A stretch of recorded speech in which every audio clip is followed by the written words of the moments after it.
안녕하세요.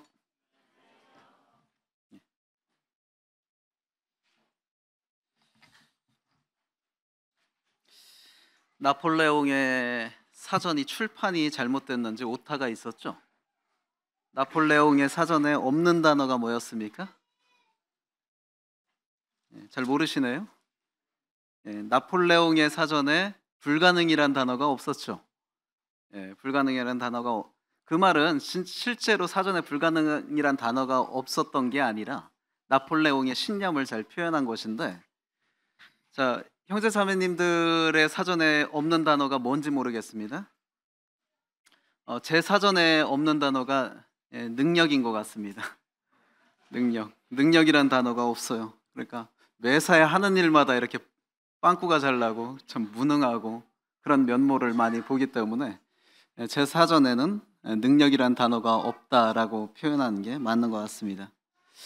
그러면 우리는 지금 마가복음을 통해서 종 되신 그리스도에 대해서 이렇게 살펴보고 있는데, 노예, 종들의 사전에 없는 단어가 뭘까요? 종들의 사전에 없는 단어.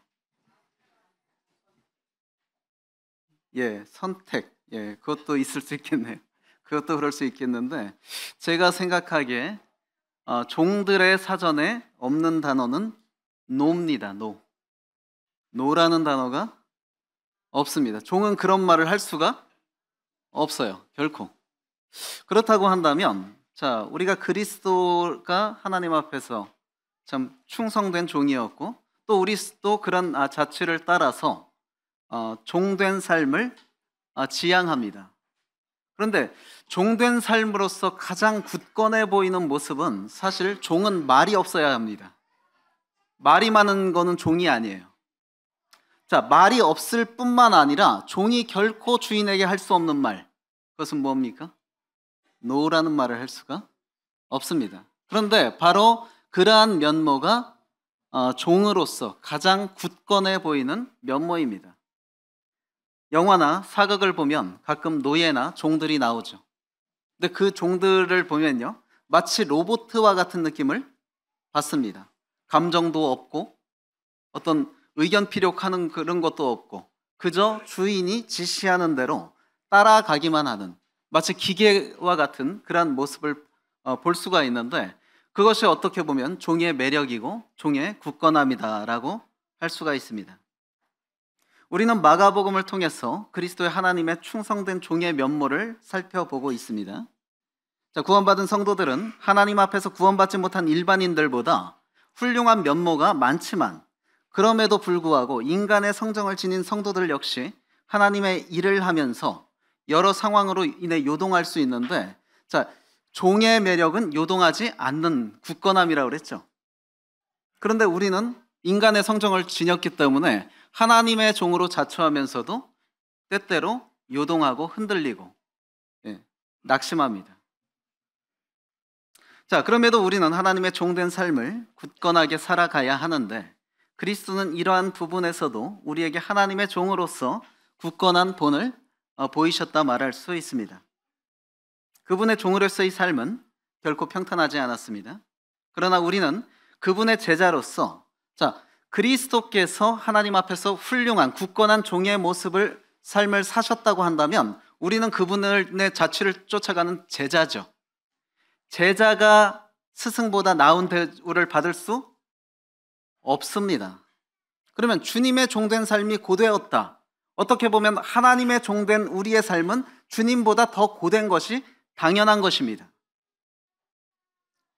우리가 그리스도의 제자라고 하면서 그리스도보다 나은 대우를 요구할 수가 없는 것입니다. 우리가 하나님의 종으로 자처한다고 한다면 그리스도 이상의 어떤 대우를 받고 있는 것에 오히려 감사해야 하고, 그 종의 자치를 충실히 굳건하게 따라가야 할 것입니다. 우리는 그리스도께서 하나님의 종으로서 어떻게 하나님 앞에서 굳건함을 실천해 보여주셨는지 함께 마가복음 3장 말씀을 통해서 교훈받기를 원하는데요.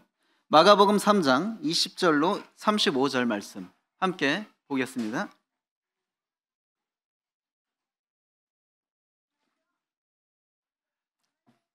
마가복음 3장 20절로 35절. 같이 읽겠습니다. 자, 시작. 집에 들어가시니 무리가 다시 모임으로 식사할 겨를도 없는지라. 예수의 친족들이 듣고 그를 붙들러 나오니 이는 그가 미쳤다 하밀러라. 예루살렘에서 내려온 서기관들은 그가 바알세불이 집혔다 하며 또 귀신의 왕을 힘입어 귀신을 쫓아낸다 하니 예수께서 그들을 불러다가 비유로 말씀하시되 사탄이 어찌 사탄을 쫓아낼 수 있느냐. 또 만일 나라가 스스로 분쟁하면 그 나라가 설 수 없고 만일 집이 스스로 분쟁하면 그 집이 설 수 없고 만일 사탄이 자기를 거슬러 일어나 분쟁하면 설 수 없고 망하느니라. 사람이 먼저 강한 자를 결박하지 않고는 그 강한 자의 집에 들어가 세간을 강탈하지 못하리니 결박한 후에야 그 집을 강탈하리라. 내가 진실로 너희에게 이르노니 사람의 모든 죄와 모든 모독하는 일은 사하심을 얻되 누구든지 성령을 모독하는 자는 영원히 사하심을 얻지 못하고 영원한 죄가 되느니라 하시니 이는 그들이 말하기를 더러운 귀신이 들렸다 함이러라. 그때 예수의 어머니와 동생들이 와서 밖에 서서 사람을 보내어 예수를 부르니 무리가 예수를 둘러 앉았다가 여짜오되 보소서 당신의 어머니와 동생들과 너희들이 밖에서 찾나이다. 대답하시되 누가 내 어머니이며 동생들이냐 하시고 둘러앉은 자들을 보시며 이르시되 내 어머니와 내 동생들을 보라. 누구든지 하나님의 뜻대로 행하는 자가 내 형제요 자매요 어머니이니라. 자, 마가복음 3장 후반부에 나오는 한 사건입니다. 자, 주님이 그 가족들과 관련된 사건 그리고 서기관들과 관련한 사건을 지금 진술하고 있는데 이것을 통해서 우리는 또 주님의 굳건한 종의 모습을 볼 수가 있습니다. 자, 우리는 어떤 일을 참 의욕을 갖고 시작했다가도 우리를 낭만케 하는 요소들이 있습니다. 그런 때에 견디지 못하고 그 일의 가치를 알면서도 포기하고 손 놓고 싶은 그런 때가 많이 있죠. 그러나 하나님 앞에서의 종된 삶에 또 우리가 그렇게 해야 하는가 하는 것입니다. 아까도 말했지만 종의 사전에는 어떤 단어가 없다? 노라는 단어가 없다. 그런데 우리가 하나님의 종된 삶을 쫓아가다가 힘들다고 우리를 힘들게 하는 그런 것들이 많이 있다고 해서 하나님 앞에 노를 할 수 있는가? 하나님 앞에서는 더더욱 노를 할 수 없죠. 하나님의 종은. 우리는 굳건하게 어떤 상황에서든지 하나님의 종의 길을 가야 합니다. 자, 그러한 면모로서 첫 번째로 우리는 하나님의 종은 자신의 안위에 연연하지 않는다는 것입니다. 참된 하나님의 종은 자신의 안위를 추구하지 않습니다. 우리는요, 하나님의 종된 삶을 살면서도 자신의 삶에 손해가 되지 않을 만큼만 사는 경우가 많습니다. 하나님을 섬기는 거 좋아요. 하나님을 위해서 헌신하는 거 좋아요. 헌신하는 거 좋은데 내 삶에 손해나지 않는 영역까지만 살려고 하는 경향이 있습니다. 그러나 그리스도는 그렇지 않았다고 하는 것이죠. 자, 우리 20절에 보겠습니다. 집에 들어가시니 무리가 다시 모임으로 식사할 겨를도 없는지라. 주님의 종된 삶에서 지금 식사할 겨를도 없을 정도로 바쁘셨습니다. 자, 이것은 주님께서 날마다 365일 굶었다는 소리가 아니라 하나님의 일을 함으로 자신의 기본적인 삶조차 누리지 못하는 어떤 그런 하나님의 종된 그 표상을 잘 상징적으로 나타내주고 있다고 보여집니다. 우리는 어차피 먹고 살자고 하는 일인데 밥은 먹어야지 그러잖아요.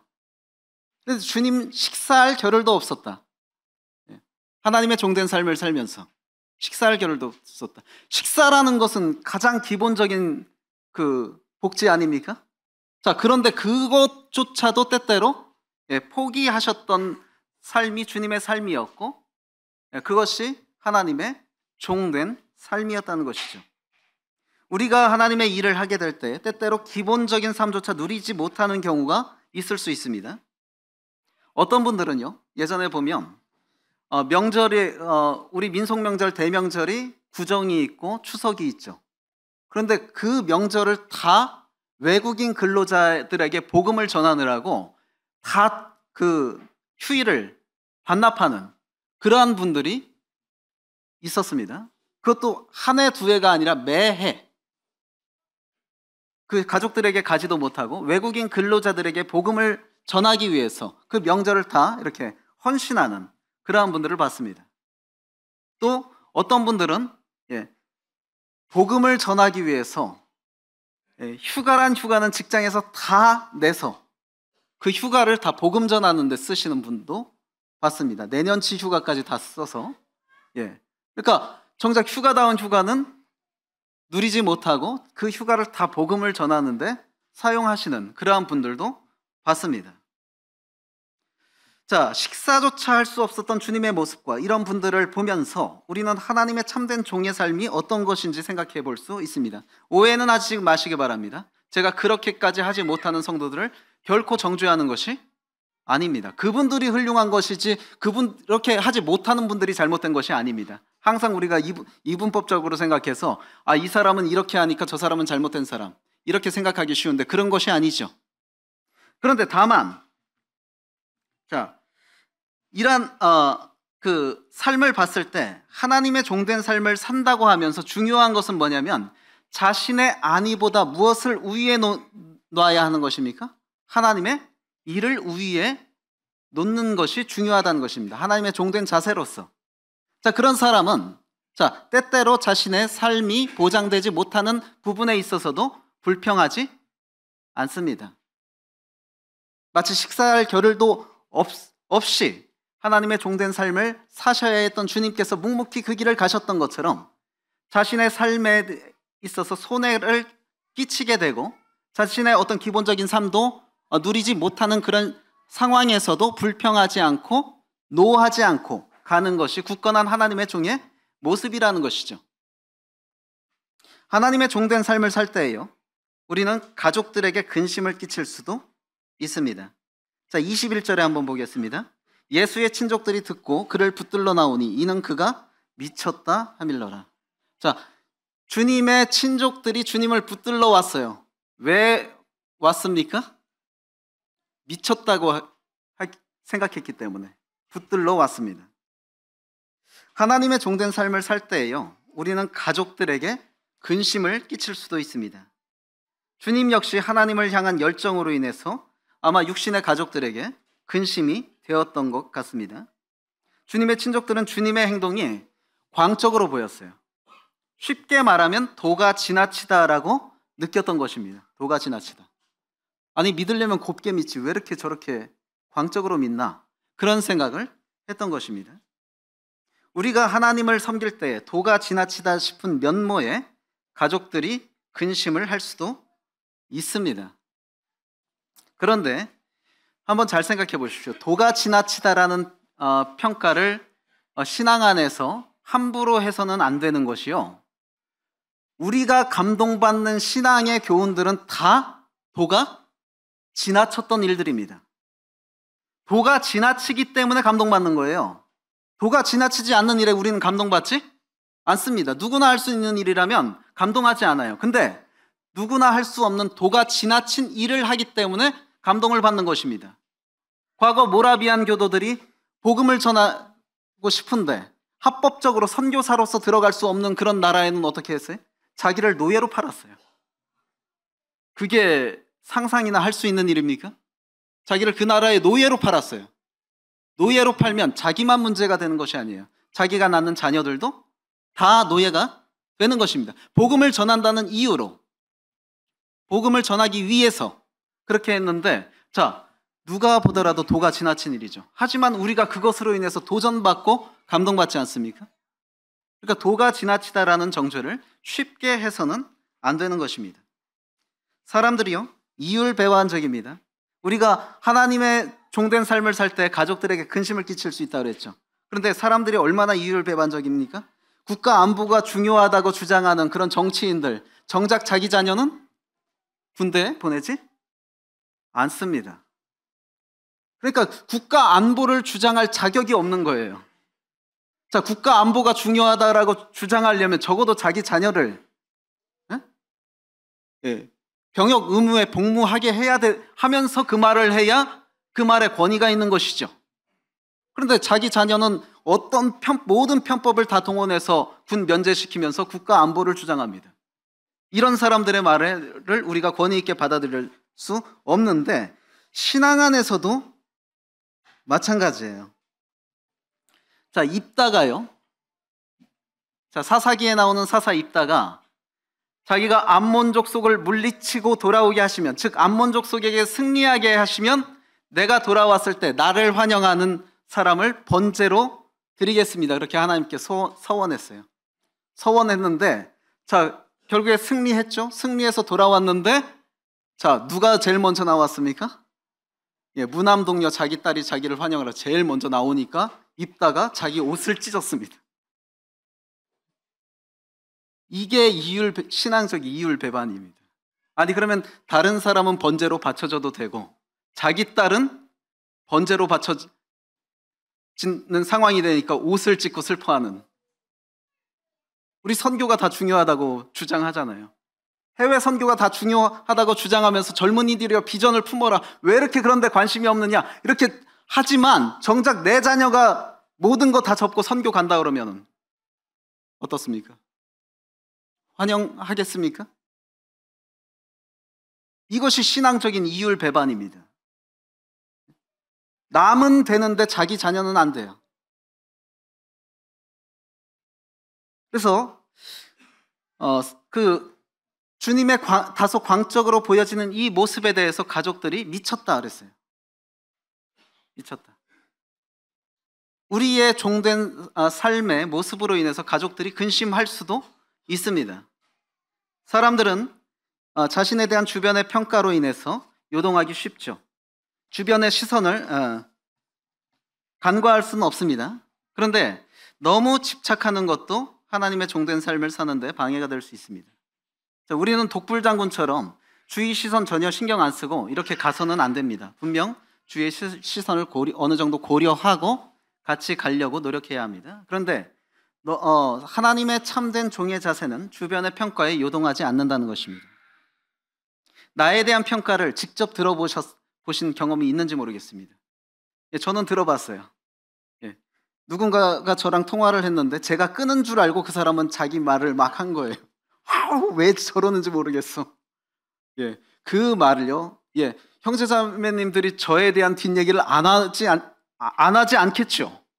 좋은 말이든 나쁜 말이든 할 겁니다. 근데 그 평가를 직접 들으니까요. 참 멘탈이 굉장히 흔들립니다. 저에 대해서 뭐 비난도 할 수 있겠지만은 그 말을 직접 들었을 때는요, 참 감당하기가 어렵더라고요. 가서 따지고 싶어요. 근데 자, 하나님의 종은 주변의 평가에 요동하지 않습니다. 하나님의 종은요, 인정받지 못할 수도 있습니다. 완벽하신 하나님의 종이셨던 주님은 그분의 모든 행적에 대해서 매사에 인정받으셨습니까? 그렇지 않습니다. 심지어 주님은요, 가장 가까운 친족들로부터도 인정을 받지 못했습니다. 야고보서의 저자인 야고보가 우리 주님의 동생이죠. 그런데요, 이 전승에 의하면 주님의 육신의 동생인 야고보는 굉장히 강직한 성격으로 알려져 있습니다. 그는 자신의 형을 결코 믿지 않았어요. 자신의 형이 메시아라고 어느 날부터 주장하는데 그 말을 결코 믿지 않았습니다. 야고보의 입장에서는 한편으로는 이해가 갑니다. 살붙이고 한솥밥 먹던 형이 어느 날부터 자기가 하나님의 아들이라고 메시아라고 주장하고 다니는데 그게 받아들여질 형제가 누가 있겠습니까? 어떻게 보면 야고보의 그런 입장도 이해는 갑니다. 그런데 야고보가 어느 정도로 자기의 형 그리스도를 따르지 않았는가? 그렇다 할지라도 적어도 십자가에 달려서 사형당할 때는 거기는 갔어야 되지 않습니까? 야고보가? 근데 거기조차 가지 않았습니다, 형제들이. 자, 이처럼 가족들에게조차 인정받지 못했어요, 주님이. 주님의 하나님의 종된 삶을 살면서 가족들에게조차 인정받지 못했다. 주님이 그러했던 것처럼 우리는 하나님의 종된 삶을 살면서도요, 가장 가까운 사람들, 즉 나를 누구보다도 이해해 줘야 될 것 같은 사람들, 그런 사람들로부터 정작 이해받지 못하고 인정받지 못하는 경우가 많이 있습니다. 가족들로부터 인정받지 못할 때에 우리는 좌절하기 쉽고 포기하기가 쉬운 것이죠. 그러나 주님 역시도 그러했다. 가족들로부터도 인정받지 못했다라는 것입니다. 뿐만 아니라 우리는 유력한 이들로부터 인정받지 못할 수 있습니다.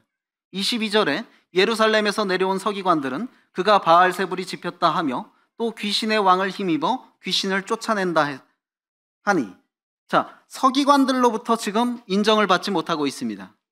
자, 형제자매님들, 우리 같은 교회에 있으면서 참 그런 일은 없어야겠지만 그냥 일반 성도가 나를 인정해 주지 않는 것과 앞선 목회자가 나를 인정해 주지 않는 것과 어떤 게 더 충격과 상심이 큽니까? 예. 둘 다 크죠? 둘 다 큰데 그래도 앞선 일꾼이 나를 인정하지 않으면 더 그게 상심이 큰 것입니다. 주님은 가족들에게조차 인정받지 못했을 뿐 아니라 지금 유력한 자들, 서기관들에게조차 인정을 받지 못하고 있습니다. 때때로 유력한 이들의 칭찬과 격려는요, 사실 우리에게 매우 큰 힘과 동기부여가 됩니다. 다른 성도들은 다 나를 몰라주는데 앞선 일꾼이 나를 인정해주고 격려해준다 했을 때 몇 배로 힘이 나죠. 이것이 사람입니다. 그래서 때때로 유력한 이들의 칭찬과 격려는 우리에게 매우 큰 힘과 동기부여가 되고 일이 힘들더라도 가족들의 인정과 유력한 자들의 인정이 있다면 그 힘든 일을 버틸 수 있게 됩니다. 그러나 역으로 그들로부터 인정받지 못하게 될 때에는요, 인간적인 상심이 클 수밖에 없습니다. 자, 유력한 자들로부터 인정을 받지 못했다라고 했을 때 그 상실감은 매우 큰 것입니다. 교회 안에서 생각해봐도 마찬가지죠. 다른 성도들이 나를 무시하고 인정하지 않는 것, 이것도 감당하기 힘들지만 앞선 일꾼이 나를 인정하지 않는다라고 했을 땐 상실감이 더 클 수 있는 것이고, 자, 성도가 주는 상처가 더 큽니까? 앞선 일꾼이 본의 아니게 주는 상처가 더 큽니까? 앞선 일꾼이 본의 아니게 준 상처가 더 큽니다. 그 정도가 되면 교회를 떠나고 싶습니다. 앞선 일꾼들은 성도들을 다치게 할 생각이 전혀 없지만 사람이다 보니까 본의 아니게 상처를 주기도 합니다. 그런데 우리가 기억해야 할 것은 주님도 유력자들에게 인정받지 못했다는 것을 기억해야 합니다. 우리는 그분의 자취를 따라가는 제자잖아요. 그렇다고 한다면 우리 역시도 그런 취급을 받았다고 해서 낙심하고 주의 하나님의 종된 삶을 포기할 이유가 안 된다는 것입니다. 하나님의 종은요, 그 주보에는 그 오타가 있는데요, 하나님의 종은 또 오해받을 수도 있습니다. 주님은 하나님 앞에서 식사할 겨를도 없이 열심히 종된 삶을 사셨습니다. 그러나 정작 그의 친족들은 그러한 주님의 열심을 귀하게 본 것이 아니라 뭐라고 평가했느냐? 미쳤다고 평가했습니다. 즉 나의 열심에 대해서 오해받을 수 있습니다. 우리 역시 하나님의 앞에서 주어진 삶을 살 때 우리의 열심에 대해 인정받기는커녕 오해받을 수 있어요. 왜 이렇게 오바해? 적당히 좀 해. 오바 좀 하지 마. 자, 뿐만 아니라요, 우리가 하나님의 종된 삶을 살 때에 우리의 순수함에 대해 오해받을 수 있어요. 자, 주님이 하나님의 종으로서 열심을 내시고 참 하나님의 이름으로 귀신을 쫓아냈는데 그에 대해서 30절에 뭐라고 오해가 됐습니까? 이는 그들이 말하기를 더러운 귀신이 들렸다. 주님이 또 오해받으신 것이 이것입니다. 더러운 귀신이 들렸다. 우리도 하나님의 종된 삶을 살면서요, 우리의 순수한 동기에 대해서 인정받지 못하고 오해받을 수 있습니다. 그것은 때때로 우리를 심히 낭만케 하고 더 이상 하나님의 종된 삶을 살고 싶지 않은 마음을 갖게도 합니다. 그러나 그 오해는, 그리고 또 그 오해가 이 땅에서 사는 동안 풀리지 않고 나의 삶이 마감될 수도 있습니다. 그러나 그러한 때가 온다면 주님 역시 그러했다는 것을 기억하고 하나님의 종으로서의 굳건함을 잃지 말아야 할 것입니다. 주님도 오해받으셨어요. 가족들에게조차. 그리고 미쳤다고 오해받았고 귀신 들렸다고 오해받았습니다. 또한 하나님의 종은 배척받을 수도 있습니다. 주님께 대해서 서기관들이 뭐라고 공격했느냐? 자, 22절에 그가 바알세불이 집혔다 하며 또 귀신의 왕을 힘입어 귀신을 쫓아낸다, 이렇게 공격했습니다. 주님께 대한 서기관들의 공격은 정당한 근거에 의한 것이 아니라 시기와 질투에 의한 것이었습니다. 주님은 그들의 죄에 대해서 뭐라고 말씀하셨냐면요, 29절에 성령을 모독하는 자는 영원히 사하심을 얻지 못하고 영원한 죄가 되느니라. 자, 우리가 흔히 말하는 성령 회방죄입니다. 성령 회방죄. 이 성령 회방죄라는 것은 오해하시는 분들이 많은데, 이제 은사주의자들이 그런 어떤 방언을 하든지 기적을 추구하든지 이런 부분에 대해서 조금 반론을 펼치면 그들이 하는 말이 당신은 지금 성령을 회방하는 죄를 짓고 있다, 이렇게 말해요. 성령 회방죄가 그런 걸까요? 그런 것이 아닙니다. 성령 회방죄는요, 자, 성령 회방죄는 용서받지 못하는 죄입니다. 유일하게 용서받지 못하는 죄고 영원히 사함을 받지 못하는 죄다. 즉, 이 죄를 짓는 자는 그의 운명은 영원한 지옥입니다. 이 성령을 회방하는 죄. 그런데 이 성령 회방죄에 대해서 잘 이해하셔야 되는 게, 이것은 무지함에서 비롯된 죄가 아니라 다분히 의도적이고 양심을 거스리는 죄입니다. 성령은 어디에 터치합니까? 양심에 터치하시는 분이에요. 그런데 이러한 양심을 일깨우는 성령의 역사를 거부한다는 것은 완전히 양심이 화인 맞을 대로 화인 맞아서 더 이상 개선의 여지가 없는 것으로서 다분히 의도적인 죄입니다. 의도적인 죄이고, 그리고 오늘날, 단적으로 말해서 오늘날 그리스도인들은 이 죄를 범할 수가 없습니다. 의도적으로 그리스도를 거부하는 죄, 이 죄를 오늘날의 그리스도인은 지을 수가 없어요. 자, 이 죄는 주님 당시에 주님으로 인해서 나타나는 성령의 역사를 분명히 인식하고 목격했음에도 그것을 의도적으로 거부하면서 귀신의 역사라고 매도한 그 죄를 말하는 것입니다. 자, 즉 주님은 정당한 근거에 의해서 공격당한 것이 아니라 다분히 시기와 질투에 의해서 공격당한 것이죠. 주님 당시 유대 지도자들이 주님을 배척한 이유가 주님이 미덥지가 못해서가 아니라 많은 사람들의 관심이 주님을 향함으로 자신의 기득권을 상실할 것을 우려했기 때문에 주님을 거부한 것입니다. 인간의 추악한 본성 중 하나가 뭡니까? 시기와 질투입니다. 이것이 성도들 간에도 없을까요? 아닙니다. 분명히 있습니다. 이것은 관계의 손상을 가져올 뿐만 아니라 하나님의 교회 안에서도 큰 해악을 끼칩니다. 그런데 내가 하나님의 종으로서의 삶을 사는 나 역시도 그 시기와 질투의 대상이 될 수 있다라는 사실을 늘 기억해야 합니다. 자, 그래서 그 시기와 질투에 의한 공격이 올 때에 상심하는 것이 아니라 계속해서 굳건한 종의 모습을 유지해야 할 것입니다. 주님은 하나님의 종으로서 귀신을 쫓아내므로 사탄에게 얽매여 있던 이들을 해방시켰습니다.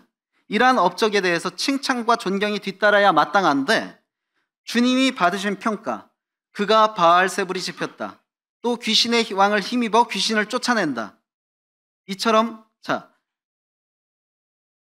그 자신이 이루어낸 그런 성과만큼의 그 평가를 받지 못할 때에 우리는 상심할 수 있죠. 하나님의 종으로서의 삶을 충실히 살면서도 이루어진 성과에 대해서 누군가가 평가절하할 수 있습니다. 내 업적에 대해서 평가절하하는 것을 직접 들어보신 적 있나요? 뒤로는 많은 얘기가 오갈 수 있습니다. 근데 그것을 직접 들었을 때는 또 멘탈이 상당히 흔들립니다. 현수막을 디자인해서 걸어놨는데 누군가가 그걸 보면서 디자인이 왜 이렇게 조잡하고 저 누가 만들었어? 그걸 직접 들었을 때에 그 느낌이요. 경험해 봐야 됩니다. 얼마나 멘탈이 흔들리는지. 다시는 하나 봐라. 이런 생각이 나옵니다. 자, 그런데 그러한 때에도 굳건하게 주님의 종으로서의 자세를 유지해야 합니다. 참된 하나님의 종의 굳건함은요, 사사로운 관계보다 하나님의 말씀을 중요시한다는 것입니다. 우리가 하나님의 종으로서의 삶을 살면서 관계를 중요시하지 않을 수 없고, 교회 공동체는 관계로 이루어진 공동체입니다. 나 혼자 교회가 될 수 없습니다. 지체들과의 연합으로 인해서 교회가 형성이 되는 것이죠. 그래서 관계를 배제할 수는 없는데, 그러나 지나치게 관계지향적 신앙생활을 하는 것도 어떤 면에서는 위험할 수 있습니다. 충성된 하나님의 종은요, 사사로운 관계보다 더 중요시해야 되는 것이, 사사로운 관계보다 하나님의 말씀을 더 중요시해야 합니다. 자, 주님의 가족들이 나왔어요. 자, 당신의 어머니와 동생들이 왔습니다 라고 하니까 주님이 이렇게 말씀하시죠. 누가 내 어머니며 동생들이냐? 내 어머니와 내 동생들을 보라. 누구든지 하나님의 뜻대로 행하는 자가 내 형제요 자매요 어머니다. 자, 주님은 사사로운 관계보다 중요시하는 것이 지금 뭡니까? 하나님의 말씀입니다. 사람들은요, 연줄에 의해 좌우되기가 쉽죠. 사람들은 혈연, 학연, 지연을 중요시 여기고, 이러한 경향은 모든 영역에서 나타납니다. 제가 군대에서 있으면요, 고향 후배가 가끔 들어옵니다. 그럼 가끔 들어오는데 그 아버지가 되게 섭섭해합니다. 아니, 같은 고향 후배가 왔으면 좀 챙겨주고, 좀 안 맞게 해주고, 그렇게 보호해주고 그래야지. 이유가 뭡니까? 같은 고향 후배라는 이유로 그렇게 해야 된다는 것입니다. 이게 우리나라는 특히 이제 그 연줄에 의해서 많이 좌지우지 되죠. 근데요, 이것은 긍정적으로 활용하면요, 복음 전파의 긍정적인 효과로 작용하기도 합니다. 자, 여기서 단신으로 섬기시는 분 몇 분 안 계시죠? 다 혈연으로 함께 섬기죠. 자, 누군가가 한 사람이 구원을 받으면 가까운 친족들에게 가장 먼저 복음을 전하고, 그로 인해서 그 가족들이 전체가 구원받는 모습을 보게 됩니다. 그래서 그래서 사도행전에서 주 예수를 믿으라, 그리하면 너와 내 집이, 연쇄적인 결과로서 너와 내 집이 구원을 받으리라. 이것이 자연스러운 일입니다. 그래서 관계지향적 성향이 신앙 안에서 끼칠 수 있는 좋은 영향이죠. 관계지향적 성향이. 그러나 이러한 관계지향적 성향은 한편으로 신앙적 위험성도 있습니다. 뭐냐면, 연줄에 연연하는 사람은 어떠한 가치 판단에 있어서 객관적 잣대를 상실하기가 쉬워요. 어떠한 일에 대해서 소신 있게 신앙적, 도덕적 가치 판단을 하기보다는 우리가, 남이가, 나는 그런 명분으로 관계를 선택합니다. 그래서 옳지 않은 일에도 동조하고 끌려갈 수 있는 것입니다. 교회 안에서도 마찬가지입니다. 나를 전도한 사람이 앞선 일꾼하고 관계가 안 좋아요. 그러면 나는 그 일하고는 전혀 상관도 없는 사람이었는데 어떻게 돼? 누구 편을 들게 돼? 나를 전도한 사람을 편을 들게 되거나, 이러한 위험성이 있는 것이죠. 제가 예전에 안타까웠던 것은, 어떤 일꾼이 그 교회를 떠나니까 교회를 안 나와요. 그 성도가 그 일꾼을 너무 좋아한 나머지 교회를 안 나와요. 그래서 그 일꾼이 떠났다가 수년 후에 다시 왔습니다. 그러니까 그때부터 또 교회를 나옵니다. 근데 그 일꾼이 또 떠나니까 또 교회를 안 나와요. 그게 참된 신앙일까요? 그게 하나님 앞에서의 올바른 자세입니까? 그것은 참된 신앙이 아닙니다. 하나님의 종은요, 연줄에 연연하지 않습니다. 우리가 관계를 무시하고 살 수 없지만, 관계 지향적인 부분에 너무 집착하다 보면 이러한 우를 범할 수 있는 것입니다. 주님은 육신의 혈연을 우대하지 않으셨습니다. 어떤 이들은 마리아가 주님의 육신의 어머니라는 이유로 공경하며 심지어 그녀를 중보자로 삼아서 기도를 합니다. 그러나 그러한 모습은 결코 성경적으로 지지를 받지 못하죠. 우리의 중보자는, 하나님과 우리의 중보자는 누구밖에 없습니까? 예수 그리스도 한 분뿐입니다. 그 예수 그리스도와 우리 사이에 어떤 중보자도 놓지 않으셨는데, 마리아가 그저 육신의 어머니라는 이유로 그 사이에 성경도 가르치지 않는 마리아를 중보자로 삼는 이러한 일을 행하는 것은 옳지 않습니다. 주님이 결코 육신적 결연을 우대하신 적이 없어요. 자, 그래서 지나친 관계지향적 신앙이 되지 않게 하는 것이 참된 종의 자세입니다. 제가 한 존경하는 선배가 있었습니다. 그 선배는 자신의 그 가족들이 교회를 개척을 하게 됐습니다. 분가를 하게 됐습니다. 그러면 당연히 그쪽 가족이니까 그쪽을 따라가겠구나 생각을 했는데 따라가지 않았어요. 여기서 섬기는 것이 합당하다고 본다 하면서 따라가지 않았어요. 그 가족들은 얼마나 또 섭섭하겠습니까? 분가할 때 참 한 명이라도 동역해서 힘을 보태줘야 되는데 가족이 따라가지 않았어요. 그 선배는 지금도 그 교회에서 훌륭하게 세움받고 훌륭하게 주님 일을 하고 있습니다. 어쩌면 그런 면에서 주님을 인정하지 않는 주님의 육신의 가족들도 훌륭했다라고 볼 수 있죠. 자기 형이라고 무조건 편든 게 아니라, 자기 오빠라고 무조건 편든 게 아니라, 그 객관적으로 보려고 했던, 우리 주님을 믿지 않는 그 주님의 가족들은 불신 유대 지도자들과 달랐어요. 불신 유대 지도자들은 이유가 없었습니다. 주님을 배척하는데 무조건이었어요.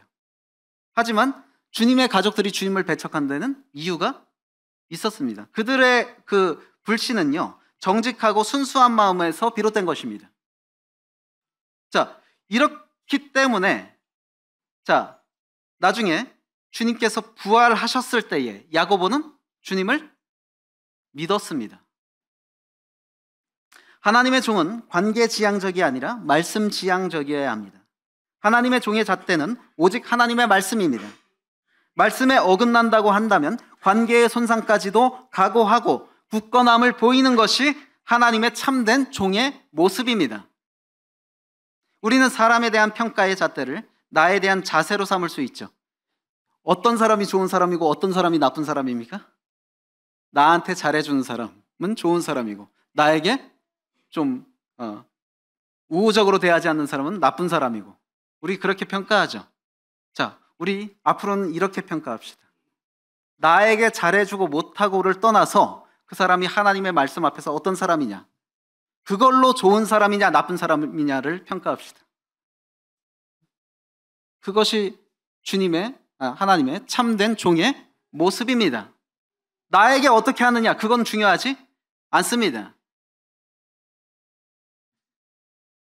그래서 나를 좋아하지 않는 사람이라 할지라도, 나와 특별한 관계가 없는 사람이라 할지라도 그가 하나님의 말씀 앞에서 합당한 사람이라면 존경할 줄 아는 그 사람이 굳건한 하나님의 참된 종입니다. 우리 주님이 그러했습니다. 자신의 육신의 가족이라고 해서 우대한 것이 아니라 하나님의 말씀대로 행하는 자를 우대했습니다. 우리가 그러한 삶을 살아야 하고 또 그러한 사람을 존경할 줄 알아야 합니다. 그것이 참된 하나님의 종의 모습입니다. 교훈을 정리하면요, 우리는 참된 굳건한 하나님의 종으로서 자신의 유익보다 하나님의 유익을 추구해야 합니다. 하나님의 굳건한 종은 자신의 유익에 연연하지 않습니다. 어떻게든 하나님의 유익을 추구하며 사는 자이며 하나님의 유익을 추구함으로 자신이 손해를 본다 하더라도 기꺼이 그것을 감수하는 자입니다. 또한 굳건한 하나님의 종은 주변의 평가에 연연하지 않습니다. 사람은 주변의 평가에 의해서 심령이 좌우되기 마련이고 그 일을 포기하기도 하지만 하나님의 종은 사람으로부터 어떤 평가를 받는다 할지라도 하나님 앞에서 자신의 역할을 다하는 사람입니다. 사람과의 안목과 평가는요, 정확하지 않을 수 있어요. 하지만 하나님의 평가는 정확합니다. 그래서 우리는 사람에게 인정받으려고 하기보단 누구에게 인정받으려고 노력해야 됩니까? 하나님으로부터 인정받으려고 노력해야 하는 것입니다. 마지막으로 연줄에 연연하지 말고 하나님의 말씀을 중요시하는 굳건한 종이 되어야 할 것입니다. 주변과 좋은 관계를 맺고 유지해야 합니다. 하지만 지나친 관계지향적 신앙이 돼서는 안 됩니다. 이 사람 아니면 안 돼 라고 하는 식의 그런 신앙생활은 매우 위험합니다.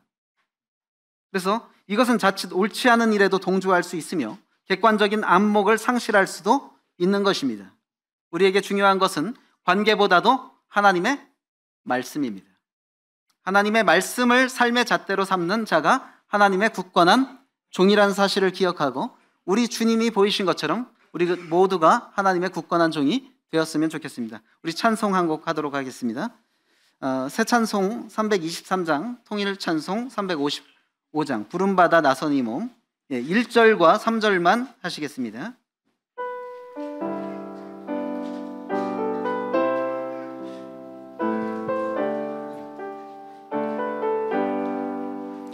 부름받아 나선 이 몸 어디든지 가오리다. 괴로우나 즐거우나 주만 따라가오리니 어느 누가 막으리까. 스금인들 막으리까. 어느 누가 막으리까. 죽음인들 막으리까. 3절입니다. 존귀 영광 모든 권세 주님 홀로 받으소서. 멸시천대 십자가는 제가 지고 가오리니 기름 없이 빛도 없이 감사하며 섬기리다. 이름 없이 빛도 없이 감사하며 섬기리다. 기도하시겠습니다. 아버지 하나님, 주신 교훈으로 인해서 감사를 드립니다. 참 저희가 종된 자의 삶을 산다고 하면서도 그러한 종의 모습은 전혀 갖추어지지 않은 때가 많이 있사온데, 참 우리 주님께서 참 어떤 상황에서도 굳건한 종의 모습을 보였던 것을 기억합니다. 자신의 안위를 생각하지 아니하고 또 자신의 평가에 대해서 좌지우지되지 아니하고 그리고 또 관계지향적이기보다는 하나님의 말씀을 우선시하는 참된 하나님의 종으로서의 주님을 보았습니다. 저도 그런 주님을 본받아서 참 참된 종의 굳건한 모습으로 주님을 따라가고 또 아버지 하나님을 섬기길 원합니다. 주 예수님 이름으로 기도했습니다. 아멘. 감사합니다.